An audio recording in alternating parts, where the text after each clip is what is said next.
Ooh, that was a new intro. Hey, So, yeah, this is the Horseshoe Pride podcast. And if you were listening, if you're watching, that was a lovely new intro with a video. Chris apparently likes us a whole lot enough to make an intro for our podcast with all kinds of good Colts Oh no, footage in there. I didn't make it. You didn't make it. Okay. Shout out to Roscoe. Roscoe, I'll get his Twitter name, his Twitter at, and I'll give it to y'all at the end. But yeah, shout out to Roscoe. Shout out to Roscoe then. Yeah. All right. So Roscoe was kind enough to make us that. So now we are a little official. We're still getting ourselves together, so we don't really even have like a full rundown of like, hey, here's our podcast and all the wonderful things that it does. So I'm literally doing this off the top of my head. Because hey, what better way to make it than freestyle. All right, so we have a really good rundown for tonight. We've got Kev, Boom is here, Chip's here. Justin couldn't make it, but he will probably be back next week. And Boom's really excited. So if you hear a little extra in his voice, it's because it's been so long since he's seen us. Um, yes. but but here's our run of show for tonight. So we have, are the Colts in a rebuild? We'll talk about that. We're going to talk about two pro days. So Will Levis, Anthony Richardson, both just had their pro days very recently. We'll talk about that. This is a topic that came up because Chris Ballard left the door open on Monday. Other QBs the Colts could take that are not the top 4 prospects. We'll talk about that. Day 3 steals or even general draft steals, a player that we feel like the Colts could draft that is under the radar. And then finally, we'll talk about what keeping Ryan Kelly and Kenny Moore means for the podcast. So let's roll back up to the top. So Chris and I have had this conversation a number of times about whether or not the Colts are in a rebuild or not. But I'd recently seen, I think it was an article from Joel Erickson, and he was like, "Hey, are the Colts in a rebuild?" And then I was in a space today. Shout out to Deuce of Red Zone in the Lab. I was in that space today, and they were talking about franchises in general, like, are they in a rebuild? Are they not? Are the Panthers in a rebuild? Are they not? So it made me think about like, oh, that's a really nice comment from Undisputed Colts. Welcome. uh, welcome. What's up? But it made me think about like, what is your definition of a rebuild and retool, and or this other word, remodel, which is what I heard today. And I thought it was interesting because Chris and I were going back and forth for like, I don't know what, like 2 weeks about the definition of this.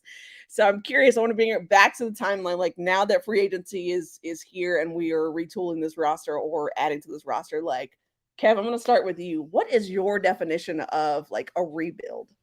Well, I wrote down remodel so I can look up and figure out exactly what that is going to entail because that's got me intrigued. But for a rebuild, I mean, to me, a true rebuild includes what I usually like to call a fire sale.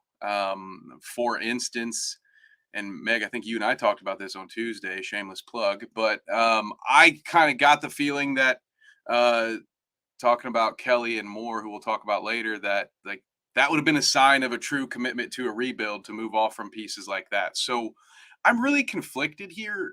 I personally am not sold that this team isn't in need of a rebuild, but in my opinion, it's apparent that the front office is sold that they don't have to rebuild. Otherwise, I think they would have done things a little differently so far.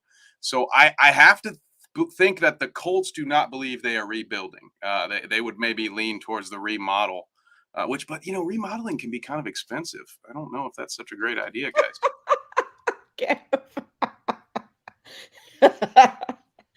All right, Boom. What do you think? What's your definition of a rebuild or a remodel? I think I said this probably, I want to say maybe a week or so ago. I don't see this as a rebuild. Rebuild means you tear everything down and you just start again from that's including foundation. You just tear everything down and you just start new. I really think this is more of a renovation. You keep the foundation, um, you keep the cornerstones. You basically just you might add a room or so here and there, but you really doing a lot of the grit and grind on the interior of the building, which I feel like is what's happening because you get rid of your coaching staff, and now you have to bring in another culture. So when you bring in another culture, that's bringing in just another interior, just to basically show off everything that you got. And now you're possibly, well, 9 times out of 10 you're going to draft a new quarterback. That can be some better specs that's going on within the inside of your renovation. So I really feel like it's more of a renovation because we didn't get rid of our quality guys like Q and Buck and Shaq and Kenny. A lot of our core guys that we really could have, if we started trading them. Like, if I would have seen Buck get traded, or even Shaq or Kenny get traded, or maybe Kelly get released, then I would have been like, yeah, this is more of a rebuild. But when you keep those guys, you keeping your cornerstones. So what you basically doing, is you're renovating. Okay. All right. Chip, are you of that same thought process? What do you think? So I think, I'm not sure it's even a relevant question in 2023. What is a rebuild? Look at the average time it takes to change over an NFL roster. It's 2 to 3 years. What's the average playing time tenure of an NFL player? It's like 3.5 years. Teams are constantly changing over. It's not the same thing that we saw 20 years ago, where it really was an effort to rebuild a team. You had a different cap structure that you really had to work within and really trade or cut a lot of your high value players to make a major change. You don't have to do that now because the cap's so high that if you have good cap management, that you can just change pieces and get better. And it's not like a rebuild that I think we're all used to seeing. The Colts, they're missing the foundation, the quarterback. The Colts have been missing the quarterback foundation since Luck retired. That's the big problem, and they're never gonna be where they want to go until they solve the quarterback problem. I don't think that means that they're in a rebuild now. They're just continually trying to get better. Now that is a unique perspective. I was not expecting that, but I like it. I like it a lot. I won't even ask Chris because I know Chris's answer. But Hold on. Chip provides a valid argument. So, I may be on the fence with this one a little bit. Because, I was on the fence anyway. And I don't know. The team is confusing. Like, it's hard to really understand what we are at any point in time over the past 6 years. So, like I said, Chip makes a very, very good argument that, it's not necessarily a rebuild. It's just changeover or turnover, pretty much. yeah, I think my argument. My argument has been that it is a rebuild, but probably not in the way that we think. And Mike from Torn the AFC South says Colts are in an illusionistic rebuild. That's a big word. They're creating an optical illusion of competing, but they're really rebuilding on the sly. I think the thing with the Colts is, I was gonna say, I think the thing with the Colts is that most people probably don't consider it a rebuild because like the core of your defense is still there, right? You still have some pieces on offense, right? Like you're not completely gutting the inside. But where I think rebuild is that this coaching staff is brand new. Like you're talking about 8 to 9 new faces. You're talking about also a franchise quarterback that's going to be brand new. The identity of the team changes, and so do the expectations. And that's where I say rebuild, because you're having to literally rebuild the expectations here, right? Like Chris Ballard said at the end of the season, I didn't do a good job of managing expectations because it was, the Colts are just a quarterback away. You'll just plug and play. And no, it wasn't just that. You've got all these holes on the roster that need to be filled. So I just, hey, for what it's worth, I thought it was worth bringing it back up because it seems to be a current topic right now on Twitter and on Facebook, definitely on Colts Facebook. Whew, heavy in the comments there. Mike said I use big words sometimes. I borrow them from Dominique Foxworth. That's good. But yeah, I just thought it was worth that, considering like, hey, we're making some of these key decisions, like who's going to be quarterback. So want to bring it up. Will Levis, Anthony Richardson both just had their pro days. And if you've been on Twitter, if you've been on Facebook, like your mentions are probably in ruins, just like mine are in ruins, about these pro days, with everyone's thoughts about who we're going to take. And Boom, I want to get your thoughts. Let's go with Will Levis first, because that was the first pro day. Like, what did you see that you liked out of Will Levis that you thought, like, hey, he could be a good fit for the Colts? You chose me first because you know I do not like this dude. I chose you first because you said that you were short on time. And like, hey, nothing, guys, nothing. Oh no, nothing. Oh no, Boom. Nothing. Because so Boom. I'm sorry. I just can't. The kid. Oh my gosh, the D2 kid is better than him. I think his name is Tyler something. But he's better. Like with Will, I think he's trying too much. If he was just, I feel like if he was just more humble and he, his work ethic actually showed, then maybe I would be like, okay, like if the media wasn't pumping him to be like a top 10 pick, then I would be like, this kid is a good value pick. Like literally second. Not a value pick, Boom. Value pick. Mid-second, early third. Yeah, we can go there. Like I would be like, yeah, go get him. Like that's a good pick. Go get him. But a first round, I think he would even be a reach if he was selected in the 20s. Like I don't see it in the kid. I don't. Gosh. Boom, I you don't. are cutting up. He is cutting up. I don't see it in the kid. I had some hope for him.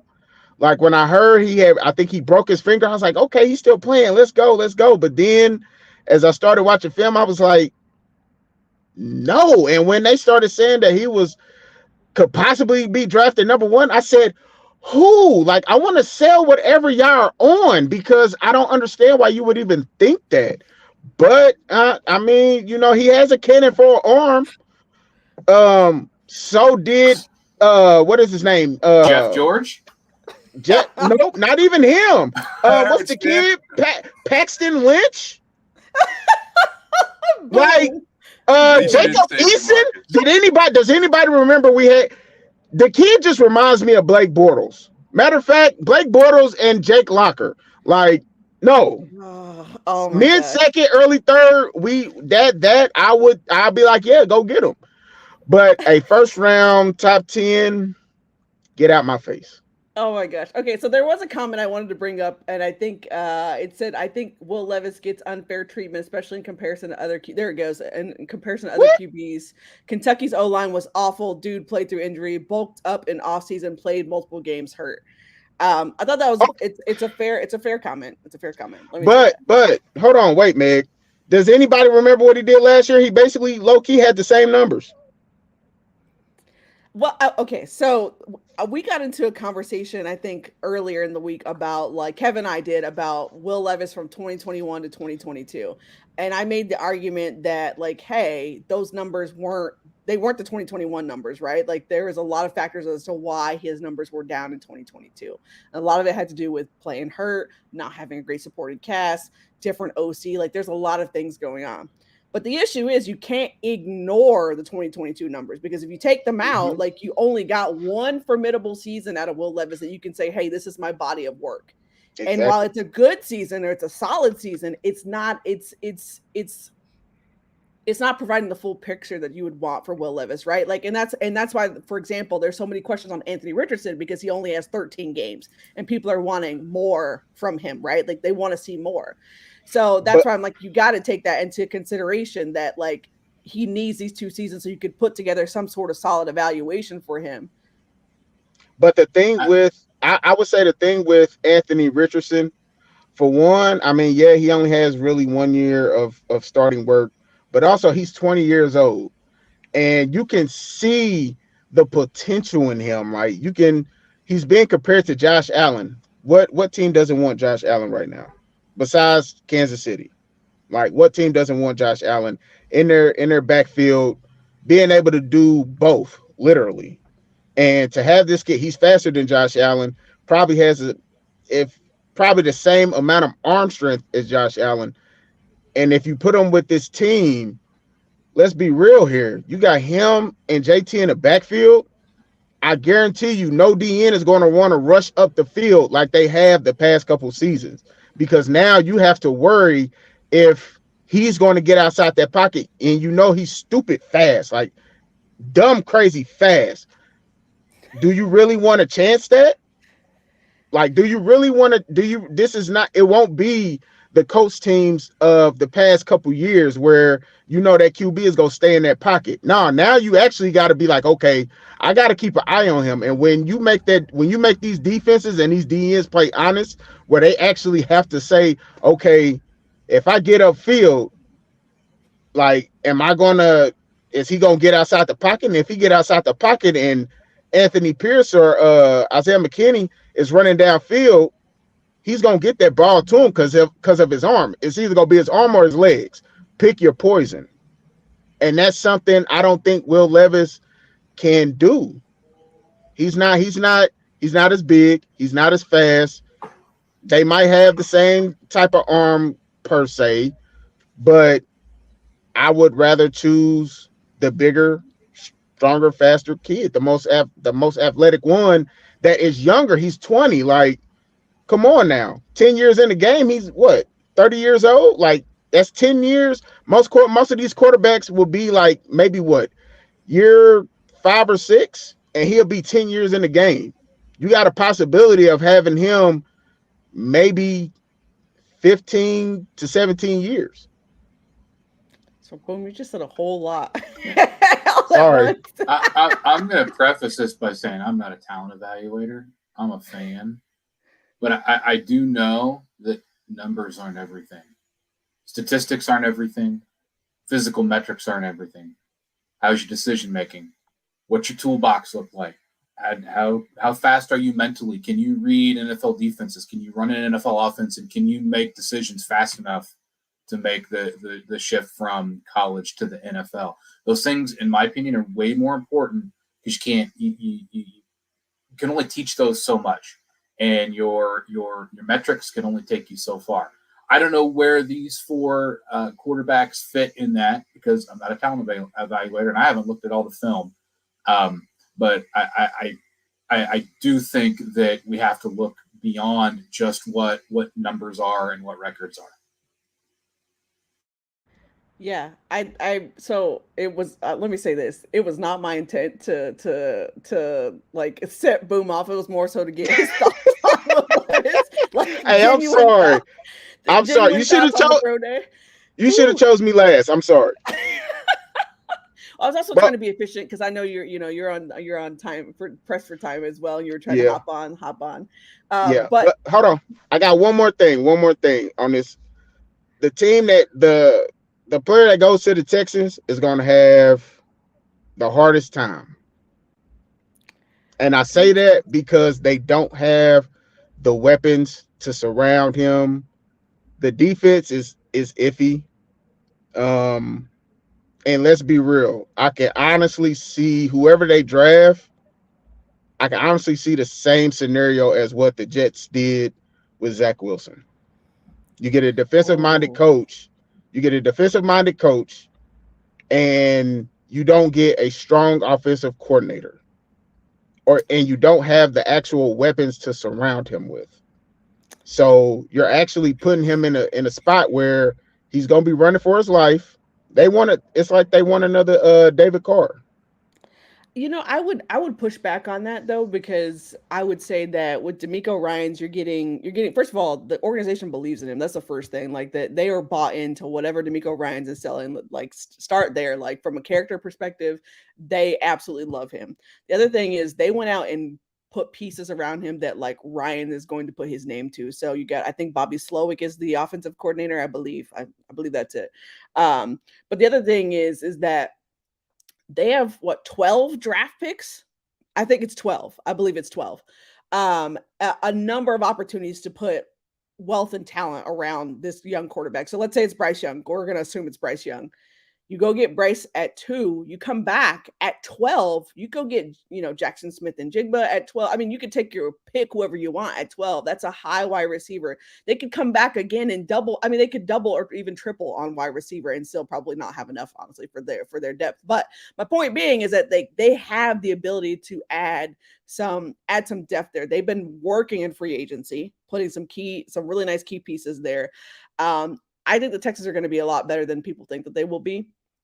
I would be curious to see what they look like offensively. But I would say that Bryce Young is a smart enough quarterback that he will have them humming much sooner than later. I would think probably give him like 8 or 9 games and we'll see where we are, with the Texans or whatever else. But I don't think the Texans are going to struggle as much as people think we are. And frankly, here's the thing. I don't want them to struggle. I really don't. I want them to be the best. I want them to be so good so that when we do beat them, that we know that we were beating elite competition, right? Like that's how I think, because I'm like, I don't want you being trash. No, I want, if I'm gonna make my way all the way up to the top of the crop here, I want to beat every single good team along the way. And that includes teams in our division if they're great, teams outside of our division. Like, that's just how I feel. Chris, you've been quiet over there, so I'm wondering what you're thinking, because all you've been doing is smiling. I'm just laughing at y'all because y'all are going off. It's Boom. I blame Boom. And I'm laughing at some of these, the comments and everything. My boy Moon Vibes, he asked how much faith do we have in Chris Ballard for this draft. I'm 2.5%. Yeah, wow, I mean, Boom. I'm higher than that. I'm higher. I was gonna say I'm higher than that. Yeah. I don't have much faith in Chris Ballard to build a team, but one thing I know he can do is he can do pretty well in the draft. And I mean, I don't remember how many draft picks we have. I know we don't have a lot, so he's gonna have to. We have 9, so he's gonna have to be efficient and I think 3 of those 9 are in the 5th round. So they are, yeah. So he's gonna have to be very efficient in this draft, especially in the 5th round where we have 3 picks, and we need a lot of help to, put together this team. And free agency is free agency for us, so we know what we're doing there, which is a lot of nothing. But we got our kicker though. We got our kicker. No, listen. Just because it wasn't splashy doesn't mean it was a lot of nothing. It's a lot of nothing. I mean, and if Chris Ballard wants to be efficient with draft picks, he can always trade back out of 4 and maybe pick up a couple more in the first round. That is please true. don't speak that into existence. I was please waiting for somebody to I'm not saying I want it. I'm saying I know Chris Ballard. Okay, thank you for saying that. I have been saying that. I have been saying that all week. And he left the door open on Monday when he said, "Oh, everyone's been talking about these top 4 guys. And, we're going to look at all the guys. We're going to look at whoever is best for us. And we're going to pick someone to win." So maybe that's a good transition into the next. We haven't even given all our, I guess, we haven't even talked about Anthony Richardson. We haven't talked about Anthony Richardson. I blame or Levis, really. Only Boom got to talk about Levis. Hey, I'm sorry. I actually did have some positive takeaways from his pro days. If we, hey, so I had, know where I'm at with AR-15. So we are good, but I love y'all. I do got to get out of here because I got to get in here. I would definitely see y'all on Twitter or next time. Sure. Okay. Boom just basically came, caused chaos and left.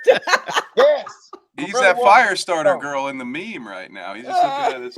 Hey, I love y'all. I'll see y'all later. All right, Bye, Boom. Oh my gosh. If this is your first time watching us, by the way, Boom is not usually like that. He really isn't. I think he just was you gonna lie to people, Meg. He was on 11. Maybe, he's usually at a 9. Yeah, to Mike's point, Boom went scorched earth. He was like, "Oh, Will Levis, great. Let me just unload real quick." And I'm over here can we get an honest opinion, please? I would love to get your thoughts. I was being genuine, hey, what did you see that you liked? See, I mean, there's some negatives in there with Will Levis for real. From the combine to his pro day, not that we saw a decline, but he was missing a lot towards the sideline on the out routes. He was missing high and things like that. But we all know he has a cannon for an arm, and the same knock that I give Anthony Richardson is the same knock I give him. As far as they don't know how to throttle, they don't know how to feather the clutch. They just got to throw 100 miles per hour, no matter what the route is. It could be 5 yard in, a slant, out route, whatever. You're gonna get the ball at 100 miles per hour. And so those are those are one of my issues with both of them. But I mean, Will Levis, we know he has a big, strong arm. He's twitchy. Like when you see him roll out, he's kind of twitchy when he rolls out. He may not be the fastest, but he does have quick feet. He came from a pro style offense. So I mean that helps him because I forget the head or the offensive coordinator's name from 2021. But you know, he's done things with the Rams with Sean McVay and all of that. So he's ran a legit pro offense, and you know, coming into the league, that's gonna help him a lot, depending on where he goes. To be honest, if he goes to the Raiders, then that'll be good for them. Especially he can sit a couple years, or maybe a year and a half, a year, whatever. 6 games at best. See, well, I'm see, I was trying to be mean here. I was trying to be a little nice to Jimmy Garoppolo, but 8 games. Listen, I said it the other day. Like, His fault. I can't see a world in which if the Colts draft Levis or Richardson, where like they're gonna sit 6 games, like more than 6 games, right? Yeah. Like even if Gardner Minshew is rolled out there week 1, like he's not playing the entire season. Like you're gonna see Will Levis at some point, or you're gonna see Anthony Richardson, or heck, it might not even be either one of them. As much as we're talking about this, like somebody other than Gardner Minshew will be out there, I think, come week 6. Hendon Hooker sits for a few weeks probably because physically he's not even taking the field until like August, most likely. Otherwise, if you draft somebody in the first round, why are you sitting them on the bench? They're going to be out there playing. Yeah, I mean, I think the thing is, and we'll also talk about this with Anthony Richardson's pro day too, because we didn't get there because boom just kind of caused chaos. But I think with Richardson's pro day, one of the things that I pointed out was that his sideline passes looked a lot better just from 4 weeks ago. So you could tell he's been working on them. I tweeted this out, like I would still like to see him, you know, rope them in just a little bit more, be a little more crisp out there, but they certainly looked better than the combine. And then I think it also helps he's thrown to his own guys, right? So they're you know, he's not thrown to a bunch of randoms who he hasn't had, you know, connections with. I still saw with Anthony Richardson some high throws. You could just tell like that cannon, he's trying to learn to like hone it in instead of just pop it out there. But overall, I thought his pro day you know, I didn't see anything that was like earth shattering or anything else like that. I think it would have been hurtful towards him if his pro day was terrible. Oh, there's Justin. I just saw Justin's comment. Oh gosh. All right. Justin's probably going to come through and cause even more chaos now that Boom is left. But you know, overall, I thought he had a pretty solid pro day. There was nothing out there that I thought was like, hey, going to move the needle. I think if I'm looking at pro days, you know, Will Levis to Anthony Richardson, they both had about the pro days I thought that they were going to have. Like nobody had a pro day that I was like, you know what, this is going to change my opinion on this guy. Nah, it wasn't that at all. So, and you know, hey, they were having fun out there. Anthony Richardson purposely hit the upper beam because Will Levis hit it, which I thought was hilarious. I was gonna ask who had the better ceiling shot. I don't even know. I just thought it was funny that he purposely did that because they asked him about it afterwards, and he's like, "Oh well, Will Levis did it, so I had to do it." But what is it, like 3 out of the 4 quarterbacks hit the ceiling? So it was like, because I think CJ hit the net that they have or something. Yeah. Like that. Actually, I think all of them hit the ceiling at some point. I think because Bryce had one that hit the ceiling, kind of fell short, I believe. So I think all 4 of them have, you know. You know what? Now that you're saying it, yes, I know exactly the throw that you're talking about. Yes, it hit the ceiling and like ricocheted like down. Yeah. Yeah. But yeah, I mean, these pro days are basically like almost like the underwear Olympics. You know, you can't get too excited about them because it's like, hey, a bunch of guys in sweats like throwing around or whatever else, and you're like, ooh, great, everything looks fantastic. All right, let's go put you in some live game action. Like, let's see how you respond there, which is why I always tell people, like, take pro days with a grain of salt, because we all saw Zach Wilson have this phenomenal pro day. Everyone's ranting and raving about how much of a cannon of an arm he is. He got some crazy throws, and now look at him. He's not even starting quarterback of his own team. So, hey, Heel, you make a valid point. I would say any of these quarterback prospects are doing things because one of the other quarterback prospects did it. It's like they're living rent free in each other's heads. You look at Peyton Manning; he's not caring what anybody else was doing. He was out there telling Jim Irsay he'd make him regret it if he didn't draft him. He didn't care what Ryan Leaf was doing in his pro day. So yeah, it's a valid point. But my whole thing is I don't think there's enough separation among all four of these top prospects that the Colts should consider giving away draft picks to move up a spot to get any one of them. That's really my only takeaway here. That the Colts should not give away draft capital for any one of these players unless somehow maybe Stroud somehow dropped and they thought there was a chance of not getting him. Maybe the only one that I would consider it. Otherwise, I think if you like any one of the four, you take them at 4. Otherwise, you consider other options. But in no case do you give away the few draft picks that you have to try to move up one spot to get one versus another. So that makes me think about the next topics that we had, and maybe we can blend these two together. So the things that we had talked about, we wanted to chat through was other quarterbacks the Colts could take, and then any other players, that are late round possibilities. Yeah, thanks, Chris. I feel like I'm talking a lot today. I'm hosting a lot today, but hey, we'll roll with it. Chris just threw me out to the wolves early. He was like, "Hey, you're the content planner. Like, you make up the topics, Meg. Thanks, appreciate it." You make them up, Meg. You're good at that. You're good at the topics. They're always fire. So we good with that. Yeah.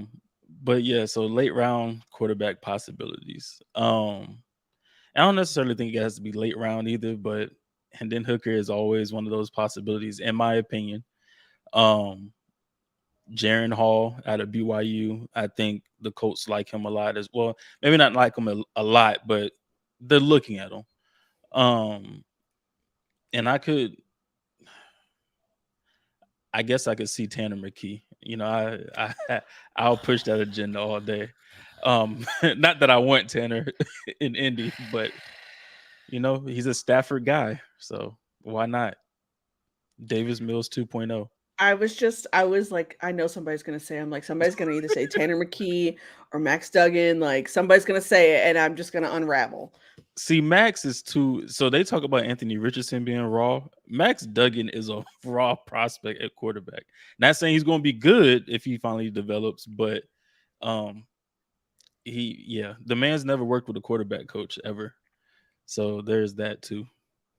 I feel like he had the one good game against Michigan, and then he looked horrific after that. Completely horrific. It didn't get any better at the Senior Bowl. Like he was completely unraveled at the Senior Bowl. Like just looked all out of sorts.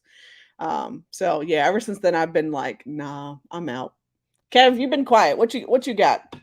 Which, by the way, side note, I don't think we ever got. Yes, I was gonna say I don't think we ever got. There it is. I was like, I don't think we ever got your comments on Will Levis because of Boom.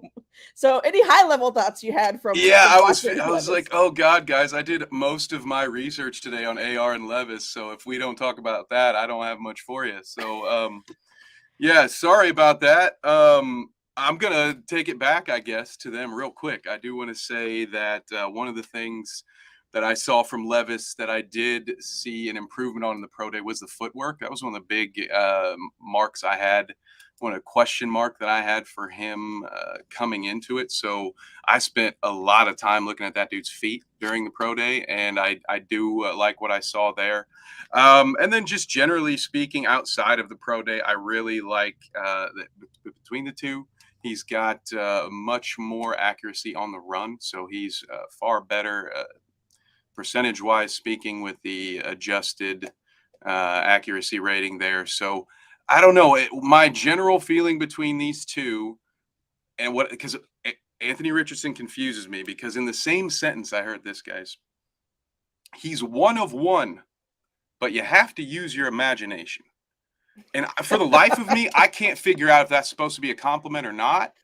And I kind of feel like that's just what a lot of people say about Anthony Richardson. It's just, oh, the potential is there. We didn't see it in high school. We didn't see it in college, but the potential's there. Someone's going to find it someday.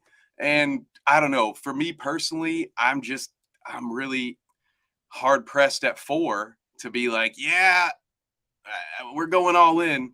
So I don't know. For me, I'm not in love with either of these guys at 4. But as far as the pro days, I didn't see anything from Richardson that would like. I kind of agree with Meg in the sense that I didn't see anything that changed my perspective in sort of a big ground shifting way. I did. So my stock for Levis went up slightly, I would say, watching his pro day, and my AR stock kind of stayed about the same. I mean, yeah, he threw it into the roof, and that was hilarious. I loved that. But my whole thing with Richardson is, out of all of these top 4, I'm looking at it right now, his uncatchable pass percentage when kept clean is the highest above everyone. Almost a quarter of the passes he throws untouched are uncatchable.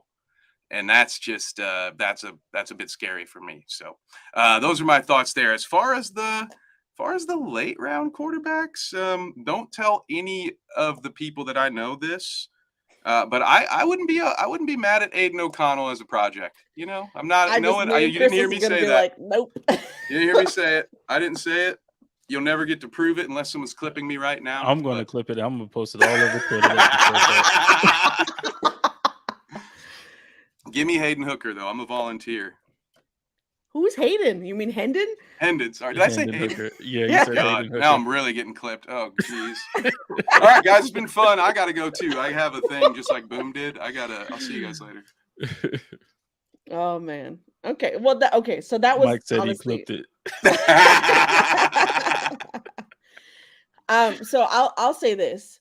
I think that you don't have to be pressed into taking a quarterback at 4, right? Like, again, Zach Kiefer said it weeks ago. He said that the Colts don't feel like there's a Burrow or a Trevor Lawrence in this draft where they would be like, yeah, let's go ahead and get our guy at 4.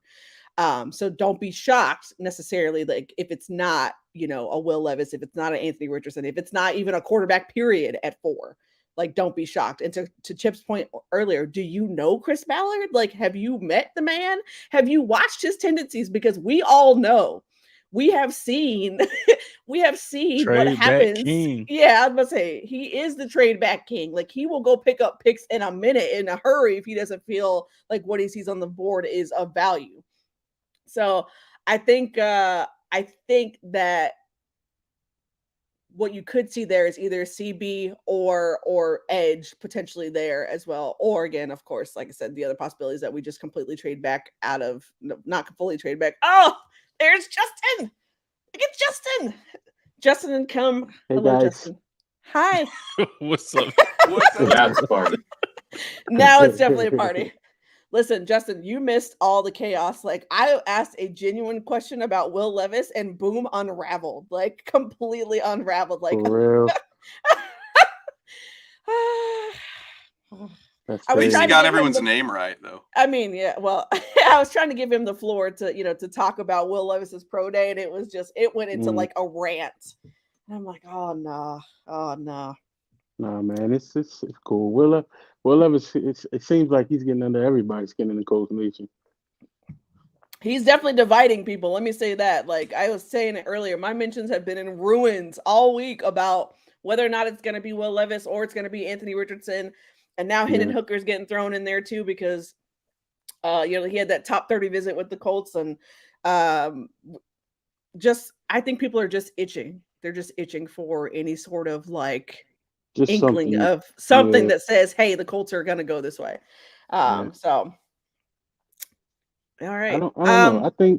I don't think Hayden Hooker would be the ideal choice, especially at 4.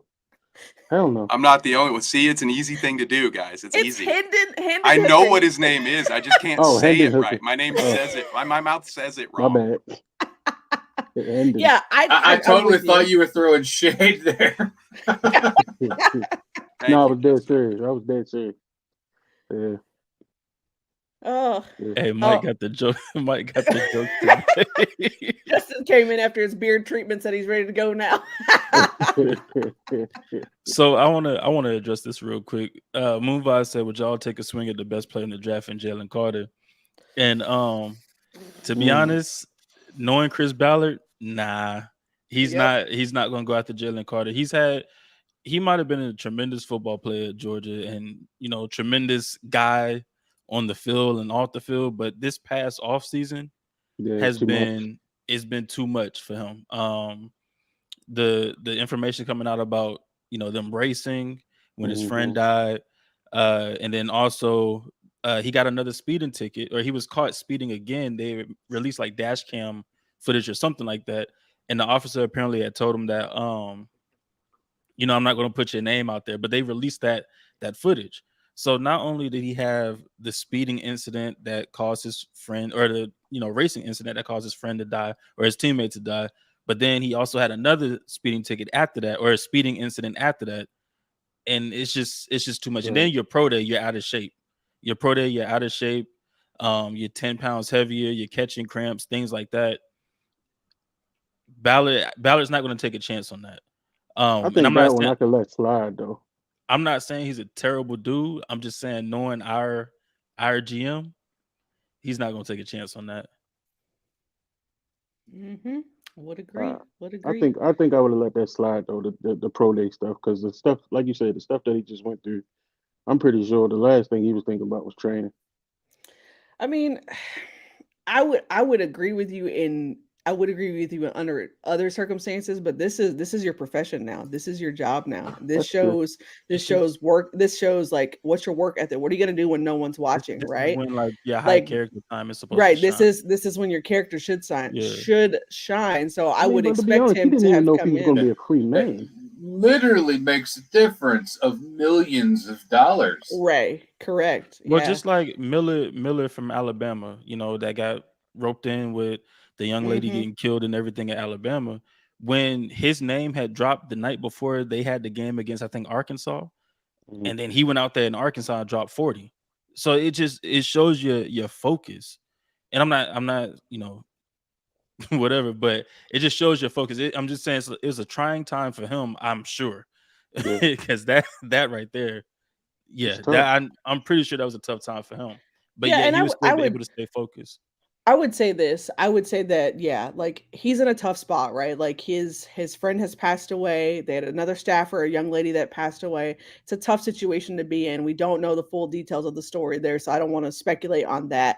But the fact that he was involved in something like that, or linked to something of that nature, around racing or things like that, I think that's enough for Chris Ballard to be like, no, I'm not, I'm not going to be like, and it's not that Ballard has anything against Jalen per se, but we all know how Ballard is. He's extremely high on character. He said it since his early days. I mean, first thing he comes in and says he values character. Heck, that's why half the people are still on the roster, is because he values character. I mean, let's just be honest. That's just why people are there. But I think if you're gonna take a pick at 4, you need to be absolutely sold on the guy, right? Like even if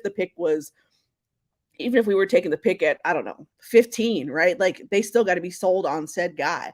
And that doesn't change. I think it just, puts a little bit more emphasis on it at 4. So that's why I don't see the Colts going, I don't see the Colts doing that. All right. So we had some good conversation here going. Let's also ask about this. So is there any steals in the later rounds, a player that you think that the Colts could possibly draft that's under the radar that you would love for them to draft? I have a couple of them, but I won't say them because Chris is going to be a hater. So I will let you guys go first. Chip, anybody on your radar that you were like, hey, I like this guy, would be great if the Colts could draft him? So I'm going to be 100% honest. I am a total homer when it comes to the draft. I just watch the draft, look at who the Colts pick, and think about how awesome they're going to make the team. That's how I approach the draft. I maybe it's because it's time with like the real world that I don't spend a lot of time digging into draft prospects. I just enjoy the fan experience with the draft. So no, I'm not targeting any gems in the draft. I'm just looking forward to see who we take. Okay. Kev, who you got on your list? I'm gonna maybe steal one of Silu's. Oh man, and now I'm gonna mess up the name. Minnesota running back. That's what I was thinking about. Yeah, Ibrahim. Ibrahim. Yeah. Yeah. Not that it's necessarily a need, but we're talking like a real steal. And I've seen a lot of mocks where this guy's getting taken in the 7th round. And I don't know. He's just a really talented back to me. So that's just one of the first names that pops up on my head. A lot of the guys that I've been infatuated with are mid-round guys, like the corner out of TCU, Tomlinson, and I don't know if I'm going to consider that a steal. If, again, I was able in a mock to grab him in the 4th round, and that felt like a steal to me in my mock. But so there are some guys like that I'm really excited about that I don't know if they'll be a steal, you know. I had some good luck with my mock. DeAndre the Giant in the 2nd round. I didn't expect him to come to us at 35. So things like that. When it comes to the late round, I really think, you know, that's the type where you start to look at some guys that, you know, have high on potential, but maybe low on proven, you know, maybe low on tape or whatever. Guys who haven't seen the field a lot, but they've got some high upside. So I don't know. What have you got, Sealer? You got anybody that's caught your eye in those late rounds? Yeah, so Mike said one of them, Cedric Tillman, the receiver out of Tennessee. So he was hurt a lot this year, but like if you knew about him coming into the season, he was supposed to be like the guy at Tennessee. And then Jalen Hyatt came onto the scene, which Tillman is a more well-rounded receiver than Jalen Hyatt. Another one who I've seen like mocked to the 4th round is Jonathan Mingo. 6'2", 220 pounds, runs a 4.4 40, 39.5, I believe, inch or high jump. So those are 2 receivers that I guess kind of late round that you could see going, but they have some real good upside. Both of them. I think if Jonathan Mingo can really develop, he's a bigger, slightly more explosive AJ Brown. Some good ones. Justin, who you got on your list? I don't know how to pronounce his name, but I'm with you. the defensive tackle from Texas. It's an African name, and I don't want Is to it butcher it. like OJOMI It's something or like something that. like that? Yeah, Yeah, yeah, I know yeah. what you're talking I don't want to butcher it, but you know that guy. Um, I think we do need depth at defensive tackle, and from some of the tape that I did look at Texas, he was tough. He was decent, honestly. You know, especially to come in and spell for either one of the 2 defensive tackles that we got right now. And then the Minnesota running back, I think he looked good. He looked real good, and I think him and JT will make a good backfield. I like And those. to answer Mike about Tillman fitting Ballard's, likes, yeah, that's true. But we have like 5, 6'4" receivers, and we can't put all of And them none of out them on get the on the field at field. one time. Exactly. We need we need another 6-foot receiver that like the one we just lost. So that could help a little bit, or maybe smaller, maybe a Tank Dell or something. I don't know. Somebody that can do some athletic stuff out there Mhm. with the ball in their hand. So yeah, I don't think we can get another 6'4" receiver at this point. We have too many. I mean, I could name my guy that I have a crush on, but Chris is a hater, so I'll just carry on. No, Um, name him. No, let it Jalen out. Reed. Let it There out. you go. There you go. Jalen Reed. Isn't it Jalen, right? Jalen Reed? Jaden Reed from Yeah, Michigan State. Jaden Reed. We Yeah. just messing up names today, huh? All Yeah, I kinds didn't of even terrible. want to do that. Yeah. Yeah, Um, Jaden Reed. he's on my list. No, he is a smaller wide receiver for Chris Ballard. Like, he's not your big body guy, but he is a tactician at route running. I mean, and if you watch Senior Bowl, and I keep going back to it because we all know how much Chris Ballard loves Senior Bowl, but Jaden Reed tore it up at Senior Bowl. His 101s were, I mean, a thing of beauty, completely unraveled DBs the entire week. It was great to see, really great to see. So he's on my list. I would not be upset at Caillou Blue Kelly. That's another one that I thought might be like very under the radar in the later rounds. I'm trying to think who else. Jacorian Bennett is another one that I think might Yeah. make From a Maryland. solid Yeah. fit. Yeah. Now Tajay Spears has been on my radar from Tulane. I know we don't need a running back per se because we have like 80,000 of them on the roster. I'm being super dramatic. There's only one. He beat me by 1 second. But I think that there is not a whole lot of confidence from me. Let me say that from my lens of who is behind Jonathan Taylor. Like, Deion Jackson has some production, Zach Moss has some production, and then it's like a bunch of guys who play special teams, and including the running back that we signed today, Darrington Evans. Like, also, I think we had Jake Funk too.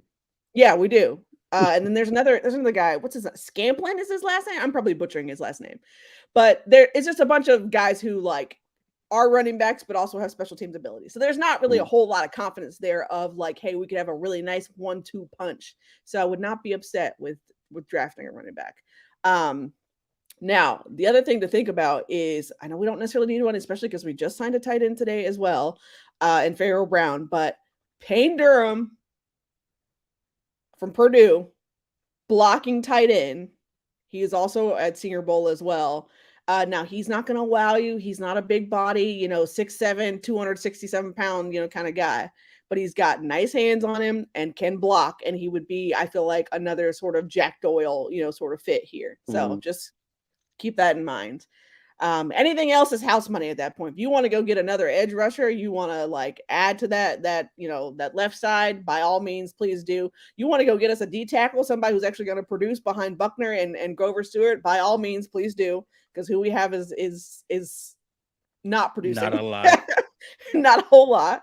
Side note, I'm really like disappointed in whatever happened to Eric Johnson, because he's on the roster and I feel like it was just like, we drafted him and like that was it.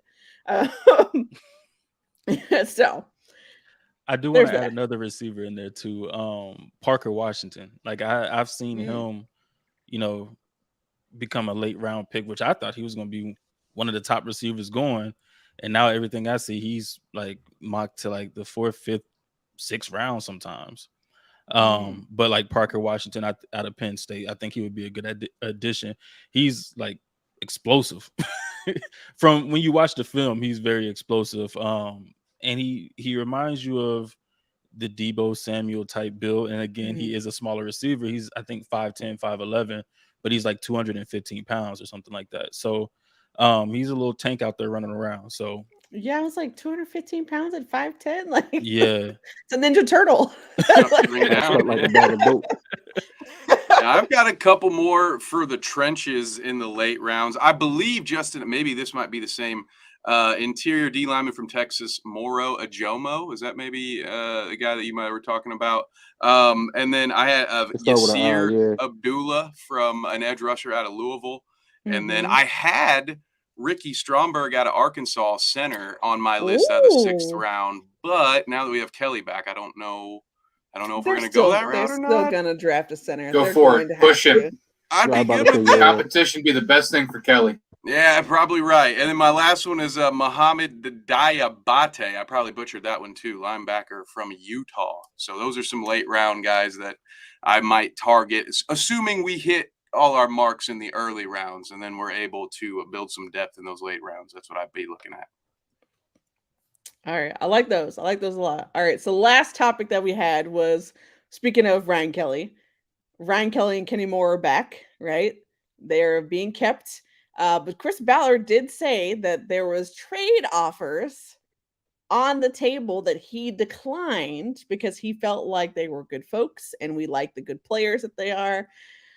I'm curious as to whether or not you guys think that this will last through the season, and whether or not like one of them will be traded before the trade deadline next season.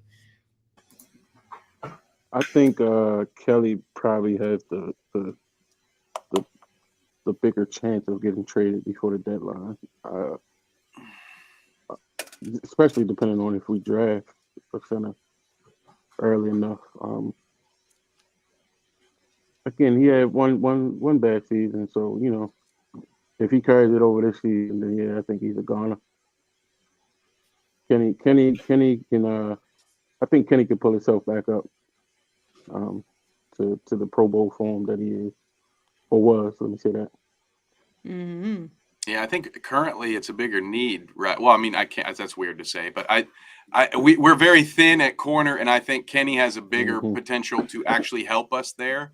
Whereas Right. Ryan Kelly, I could see maybe another team has an injury, playoff team, somebody needs to add depth, and maybe we've drafted some front linemen, and then we're able to just maybe move on from him. Somebody, because I could also, if somebody's going to be traded, I personally feel like it'd probably be Kelly first. I think we're going to need Kenny more for this season. I think both are tricky situations. With Kenny, he had a down year, and it's easy to say that it's coincidental that he got paid and then he declined. But we don't know if that's true or not. There could have been other reasons that he had a down year. They could be completely unrelated. He can come out and perform this year and be just fine. And then with Ryan Kelly, he was coming off a major personal life issue that who knows what kind of impact that had.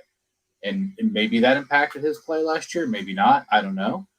At the very least, I see this as Ballard saying, "Hey, I like you guys, but you got to perform. This is still a business. So hey, I'm investing in you. I had offers for you. I'm keeping you, but you gotta hold up your end of the bargain." So I think it's going to come down to how they respond. Mhm. Chris, you got thoughts? Yeah, I don't think. I mean, Kenny really. I don't think he played terribly last year. When he was playing, think he got hurt, whatever. But um, it's a new defensive scheme where he really didn't know where he fit at in that scheme. Year two, I feel would be a little bit better for him because now, like we all said, the cornerback room is thin. They're going to rely on that veteran corner because we're going to have a bunch of young corners out there. Dallas Flowers may get some burn. We may draft 2 or 3 corners in this draft, or pick Right. one up. Pick one up as a rookie free agent. But we're definitely going to address that cornerback room. And Kenny Moore, Isaiah Rodgers, they're going to have to be there to pick them. Pick up the rookies. So I think Kenny Moore would most likely stay throughout the season, maybe get paid at the end of the season because I think this is a contract year for him. Maybe. Oh yeah, it is a contract year for him Final because year of his yeah, contract. Mhm. final year of his contract. And I think Ryan Kelly, I could see him being the one that's moved. I mean, because I think we take a center in this draft. We still have Pinter, and I could see where it's easy to move on from him at that point. Um, and especially like I believe Kev said, if a team needs a center, playoff team, because maybe their center gets hurt, and they get desperate, send over a couple draft picks or whatever to get Ryan Kelly. I could see that happening. Yeah, I would agree with all of that. I think that you likely haven't seen the last of the offers for Kenny Moore and Ryan Kelly. Like shameless plug, I did write about that too. But but I think the larger thing for Kenny particularly is finding his role in Gus Bradley's defense. It's not really reliant on a nickel corner like that. And Kenny, in my opinion, he didn't have the opportunity to do what he does best, which is, those open field tackles, those, hey, I'm going to be a ball hawk in coverage. I'm going to bring pressure off the edge. Like you didn't see that really for him, those opportunities. So I think that, Gus is going to have to figure out how to utilize Kenny in the best way possible, because outside of Kenny and Isaiah Rodgers, like who's going to be the other starting corner? I mean, at this point, it would be, hey, can we go pull Julian Blackman to play corner, because we're in a bind. That's basically where the Colts are at. That's how thin they are at corner. So I would highly press upon them to find a role for Kenny to be able to improve, especially if he wants to get paid. This is a final year of his contract, and I could see if he has another down year, yeah, they're going to cut ties right there and say thanks so much for playing. Like we appreciate you and have a great day. So. Moon vibes, I agree. I think it will be better for Kenny this year. I think Kenny's still Kenny. He's still a locker room guy. He still is a leader and can be a leader in the locker room with the young guys. So I think we'll see a return to form for Kenny this year. And to Meg's point, I think just in general, center is more easily replaceable. So if we're talking about who's more likely to entertain trade offers, it probably is Kelly. Yep, would agree.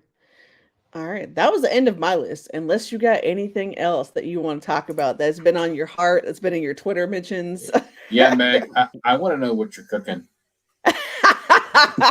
Oh, I forgot about that. Oh, that's good. That's good. So for anybody that's listening, apparently when you're knowledgeable like I am, when you start speaking up about sports in general as a woman, like people feel entitled to tell you that you should go back to the kitchen, that you should do all kinds of things that, like, hey, you don't know what you're talking about or whatever else. Cool, fine. So yeah, I had a really lovely person today tell me, hey, I should go back to the kitchen. So So I don't, you know what? Those comments to me are always hilarious because they always come from people with like Abbies that are not themselves, people with like, 6 followers, the real keyboard warriors out there.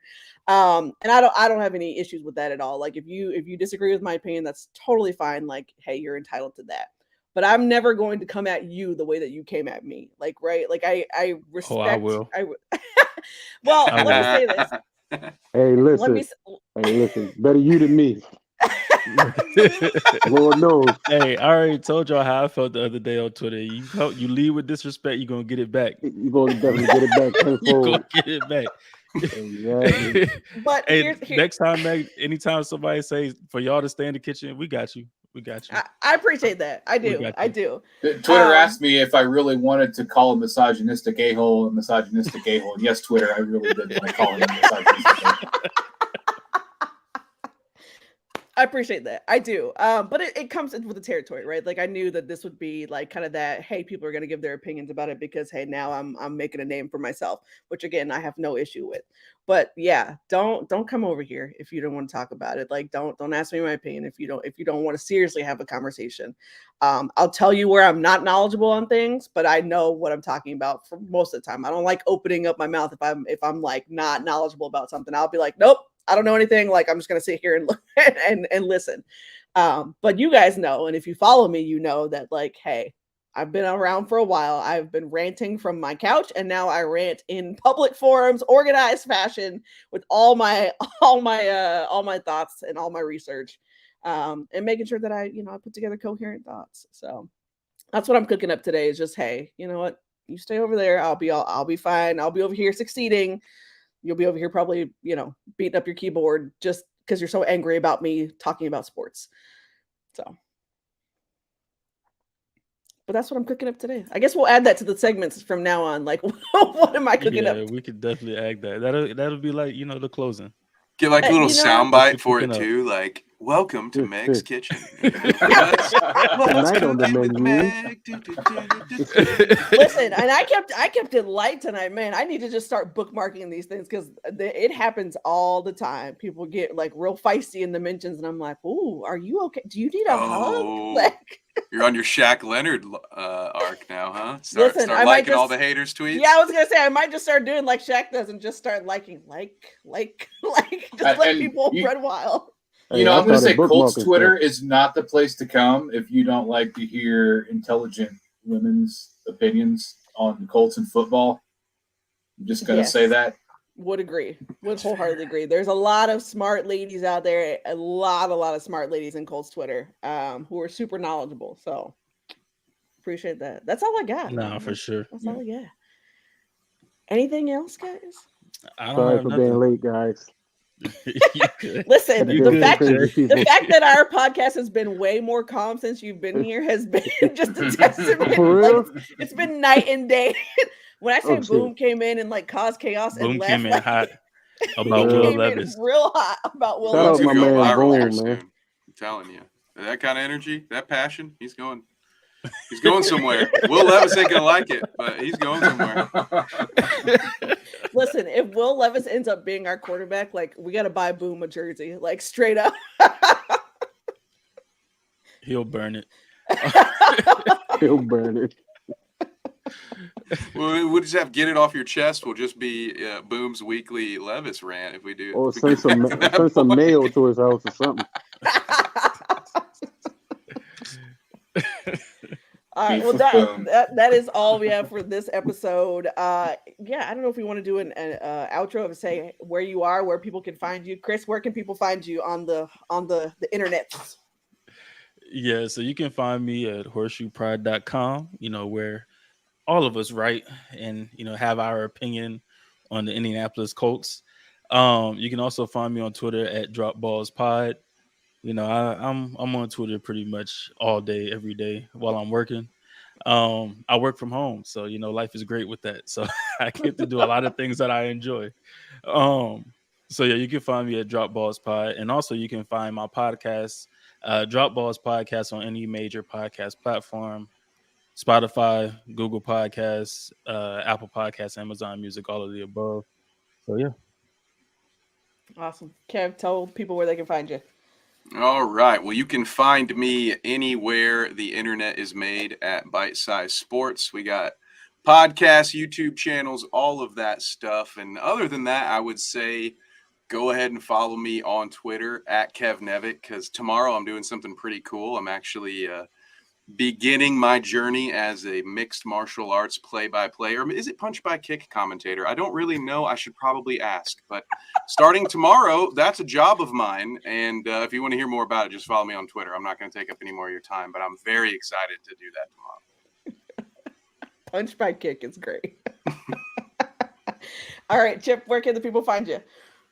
If you can find my name, you can find me online. In the real world, you might find me anywhere. So next week's New Orleans.